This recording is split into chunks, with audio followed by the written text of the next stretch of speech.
Mga boss, ano po, welcome to my vlog. Ayan, ang sinasabi po namin sa inyo.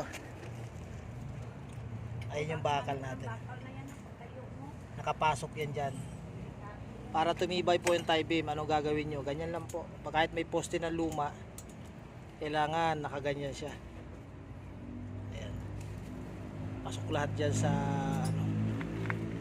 Yan pa sa taas, Mel. Ito. Okay. O isa, kabila, Mel. Yan lang po. Yan yung isa, Mel. Doon. Tumahaba. Price mo.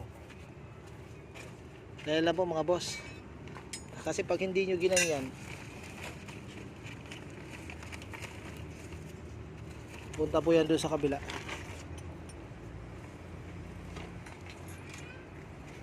Ika, Mel. Papasok kaya tayo doon sa kabila, Mel? Dito sa kapila. Oo. Dito makakapasok tayo eh. Yung isang price mo wala dito ah. Tingnan, Mel. Ganun ka doon, Mel. Tayo mo. Ayan lang. Paano ilusot? Ayan. Hindi pasok. Ganito na lang, Mel. Pababa na lang. Okay, baba mo na. Dito ka na, Mel.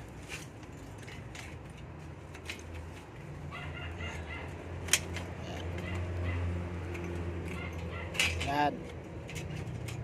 Pasok ba dyan? Mabot? Ha? O sige, kalawit mo yan mo dyan. Pababa lang yan, ganyan o. Ayan. Tali muna rito. Dito mo na, Mel, para di gumalaw. Ayan po.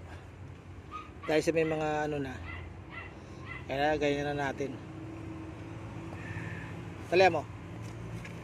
Diyan sa ibabaw, saka dito sa may ilalim sa anilyo.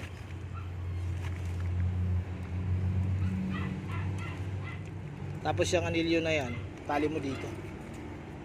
Talihan mo rin dito para hindi pumihit. Para kahit galawin mo doon sa kabila, ayos siya.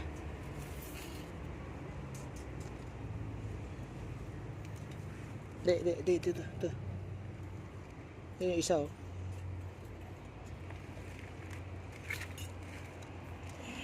Yan. Pihit kasi yan eh.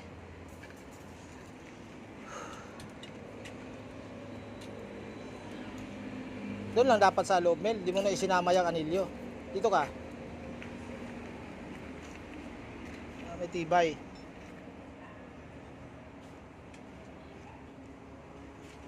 Yan.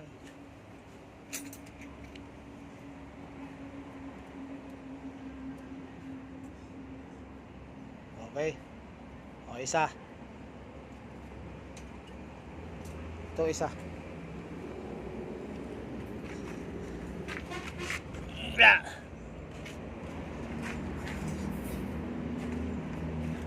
Diyan na, Mel. Pasok mo na dyan, oh.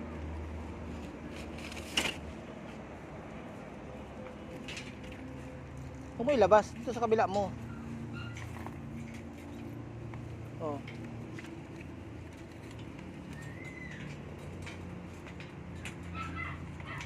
Yan. Yan. Pasok ba dyan? Abot?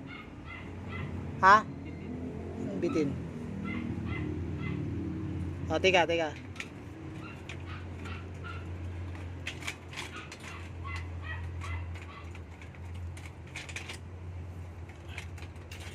Tingnan mo dyan, tumatama yata dyan eh. Bitin pa rin. O sige, tali mo na muna rito.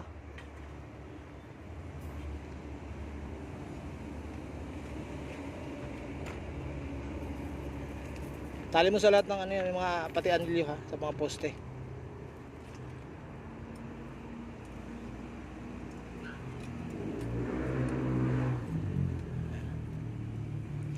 Yan po mga boss. Konting ayos na lang. Ano po? Sige Mel, talihan mo pa Mel, yung sa ilalim mo. Yan po gagawin natin. Kahit pa paano, matibay na yan. Yan, doon, pati yung anilyo dun sa yung anilyong nilagay natin na bago, tali mo dun sa bakal ng poste. Dun sa taas. Yun o, silipin mo. Yan. Okay. Sige mga boss, at gagawa muna tayo ng maayos. Hindi kaya ni Emil.